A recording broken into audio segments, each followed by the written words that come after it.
what actually makes a family feel close, not just look good from the outside? Because all families can feel disconnected sometimes. We don't want that. There's got to be something that we can do. I'm Nicholeen Peck, and I teach parents how to stay calm and how to build families that are emotionally strong. And in this video, as we discuss how to have a healthy family relationship, I'm going to be sharing with you a simple framework that you can use today to help your family develop bonds and connections that can last no matter what conflict you're faced with.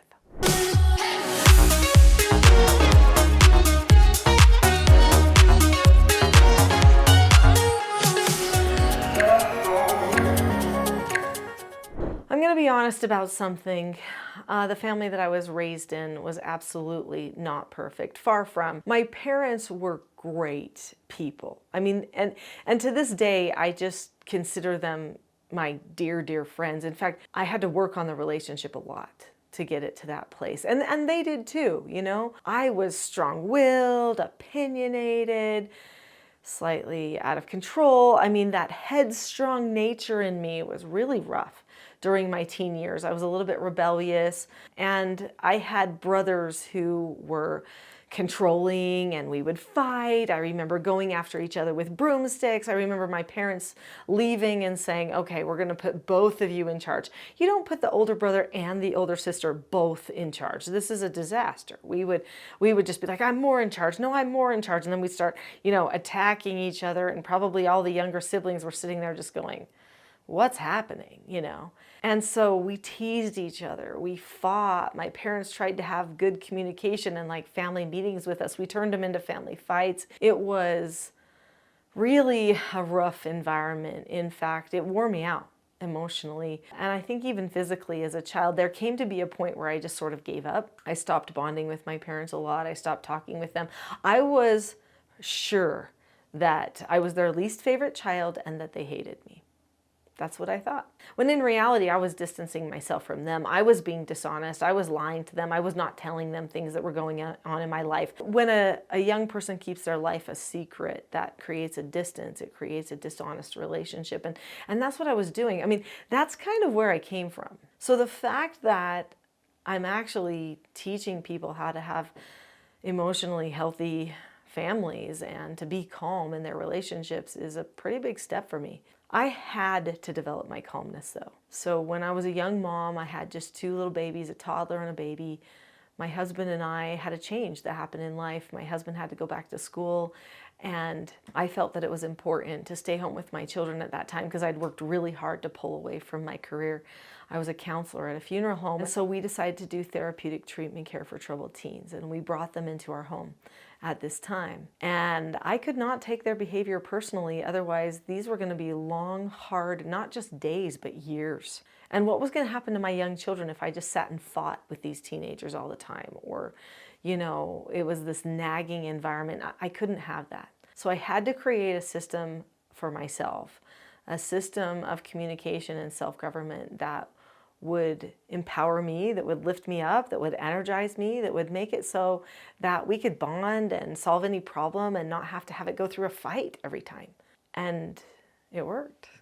It took me a little bit of time to refine my process, but soon people started seeing these youth come to my home and change just so quickly. And so church groups and school groups and homeschool groups, and they started saying, will you please come and talk at our group and tell us what you're doing, because I think we all need this. And I was no expert yet, but I said, well, this is how I changed. This is how my heart changed. And then this is how my family bonds are different than how I grew up. And that was the beginning of all of this, 15 books and YouTube channel and everything. It was just me changing me. So let's talk about this framework, because that story is a really important part of the framework that I'd like to share with you for how to create healthy family relationships and bonds. If you subscribe to this channel already, then you know that I am big into the concept of self-government, because that's what this channel is all about. A self-governed person plans ahead. So the first part of our framework is dream. Okay, what do you want for the future? What do you want your family bonds to feel like? What do you want them to look like? Does your child have a dream? Do they know what they would like to have for their family relationships too? That's an important thing. They need to know the direction that the family is headed in these relationships as well, because if they don't, they're just going to get caught up in every little minute. They'll just get myopic about that one thing that bugs them, or someone who's not listening to them about something, instead of having that bigger picture that's so important. So in my TSG parenting course, I talk about creating a really effective family vision for the future. That's the dream part. Get everybody on the same page. The second part of the framework is discuss. So once you have a plan of which direction the family is headed, what it's going to feel like, what you hope to accomplish as a group, don't get caught up in whether it's perfect or not all the time, but discuss how you're going to get there. Because somebody could say, well, yeah, but we're going to have a bad day. True. How are we going to get there? Discuss what are the things that get in our way. Why don't we have this happen sometimes? Let's be really open and honest in our discussions as a family about where we're headed and where we want to head as a group. The next part of the framework is to make a plan. So after the discussion, after you've determined what gets in your way, now plan for how you're actually going to get there. You have words that you say. You have programmed yourself. Think of yourself as a robot. Every person actually is a robot. I know that's uncomfortable to think about, but it's true. We program ourselves to think and say certain things in certain circumstances. When we feel a certain thing, we say a certain phrase. When we feel connected to somebody, we tell them, I love you, because that's what we've programmed to say. And that's a productive type of programming. But we can also program ourselves in non-productive ways. We can program ourselves things to think and say that don't help us, that can actually hurt our relationships. So what we need to do is plan for ourselves as a family. What language are we going to have for problem solving to keep us on track for that vision, that dream that we're headed toward? So in the Teaching Self-Government Parenting and Communication program, we start with 4 basic skills of communication. Those 4 basic skills are following instructions, accepting no answers and criticism, accepting consequences, and disagreeing appropriately. And before you worry too much about following instructions and accepting no answers sounding a little bit too controlling or dictatorial, let me just explain what these 4 basic skills do for a person. This is self-government, remember? A self-governed person can give themselves an instruction and follow through. They can give themselves a no answer and not do something that they know that they shouldn't. They can disagree appropriately with other people, and they can accept the consequences of their own decisions. That's what an adult who's self-governed can do. The only way to train a child to have those same skills is to teach them how to first follow instructions from you, accept no answers from you. Then they can start to learn to do it with other people and for themselves. That's the recipe of self-government. Learning those skills, creating a plan for the family is a game changer.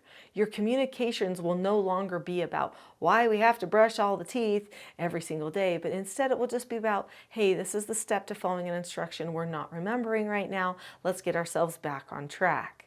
And of course, there are skills for the parents as well. They need to know the 4 basic skills, but there's also 5 teaching skills for parents for how to correct the problems. And you teach those to the children too. The family is on the same page with all of their self-government skills, so now they can navigate any hard moment and solve any problem, united as a group. Then comes the hardest part to do, which is to actually follow through, to be consistent. It's one thing to hope for something better. It's another thing to even bring everybody on the board and discuss it, and to make a plan and to talk about all the skills. But if you don't ever use it, where are you? It's another thing to actually follow through. Consistent parents are really powerful. They feel empowered. Their children take more action and become more empowered because they have a plan and they actually follow through. I know some personalities, it's hard to follow through. I know sometimes there's some people that get more distracted than others. I know that's difficult. But if you've got something to hold on to, if you've got some skills that you've trained, not just yourself, but your children that you would use, that holds you a little bit more accountable. And a self-governed person, when they make mistakes, can always go back and redo it. So don't worry about that. Just have a plan, follow through in the moment, and if you have to redo a mistake, just do it. That shows your children self-government anyway. So this brings me to the final step in the framework, which is to follow up. So we follow through on all of the things that we need to, but afterward we need to check up on our progress. So when a person follows an instruction that they give themselves or that somebody else gives them, maybe an employer or a parent, they look at the person or the situation, they keep a calm face, voice, and body. They say, okay, I'm going to follow that instruction, or they ask to disagree appropriately. Then they do the task immediately, and finally they check back. This is the follow-up step. They come back and say, I did it, or this is what happened in this particular circumstance. This gives them a time for feedback, self-evaluation, which is required for self-government. So what do you do to help your child learn how to follow up? Well, teach them to check back, number one. Always praise them when they do check back, and develop good feedback steps when things need to be corrected. But you can also develop a culture where the family consistently, regularly checks up on how they're doing on their full dream that they have as a family. You can have meetings together where you discuss all of these things. Now, we've just scratched the surface on self-government and how to set up the framework that can help develop good family relationships. Your families want to bond with you in a deeper way. They don't want to spend all their days talking about their chore and whether they did it or whether they didn't do it and everybody's emotions all the time. Instead, they want to talk to you about important things like what they're thinking about current events, what happened to school that day. Those are the important conversations. So if we can make all of the other little daily things that we must discuss as a family and the little training moments take a shorter time because we have a plan for them, everything's better at home. There is a video I highly recommend watching after this one. It will help you learn a lot more of the nuts and bolts of those skills of self-government as you're starting your journey down the road to self-government. It's a full-length class called The Not-So-Known Secret for Parenting Success. Click on the link to that video next. I'll see you there.